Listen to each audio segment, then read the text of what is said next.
guddigani loogu magac daray guddiga taakuleynta safaaradda Soomaaliya ee Koonfur Afrika ayaa si rasmi ah looga dhawaaqay magaalada Cape Town waxaana uu guddigani ka kooban yahay 5 xubnood kuwaasi oo jaaliyada u magacaabeen inay dhaqaale u ururiyaan safaaradda Soomaaliya ee wadankani Koonfur Afrika.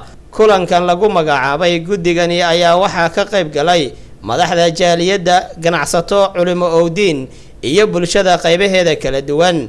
waxaana mas'uuliyiinta ka qayb galay kulankani ay sheegeen inay soo dhaweynayaan guddigani loo magacaabay inay dhaqaale u ururiyaan safaaradda cusub ee dawladda Soomaaliya ay ku yeelanayso dalkani Koonfur Afrika. afhayeenka guddiga loogu magac daray taakuleynta safaaradda Soomaaliya ee Koonfur Afrika, Bahjuddin Ahmed, ayaa sharaxaad kooban ka bixiyay howlaha ugu horeeya oo ay qabanayaan isagoo carabaabay magacyada 5 xubnood ee ururka uu ka kooban yahay.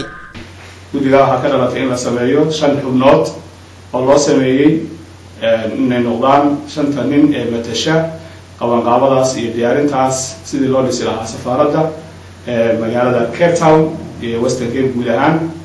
waxaa odayaashaas runtii oday looga dhigay ninkan midigteeda fadhiya oo magaciisa la yiraahdo Sheikh Daahir Maxamed Cali, kuna magac dheer Daahir Baasto, iyo ninkan dhinaca bidixga fadhiya oo isagana la yiraahdo oo ku xigeen looga dhigay Maxamuud Guutaale Maxamed. waxaa xoghaye laga dhigay nin hadda naga maqan fadhigan magaciisana la yiraahdo Xuseen Cali Cumar. waxaa loo magacaabay treasurer ama maaliyadda ninkaas isaguna halkaa agteeda fadhiya oo la yiraahdo magaciisa Cabdiraxmaan Sheekh Aweys Deexey oo ku magac dheer Cabdiraxmaan Sagaalo. iyo aniga oo la ii magacaabay inaan noqdo afhayeenka guddigaas. Cabdiraxmaan Sheekh Aweys Deexey, Cabdiraxmaan Sagaalo oo loo magacaabay dhinaca maaliyadda ee guddiga ayaa ballan qaaday inuu si wanaagsan xil isaga saari doono mas'uuliyadda loo idmaday, waxaana uu carabka ku adkeeyay inay u duuban doonaan sidii ay u hirgelin lahaayeen safaarad cusub oo ay yeelato dawladda Soomaaliya.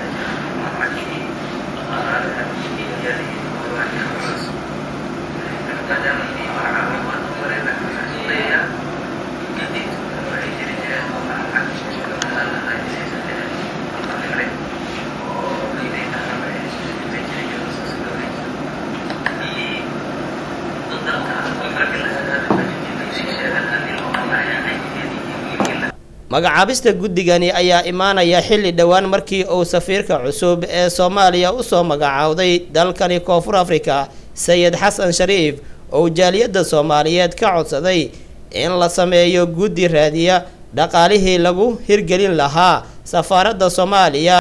Xasan Maxamed Shire, Hon Cable TV, Cape Town.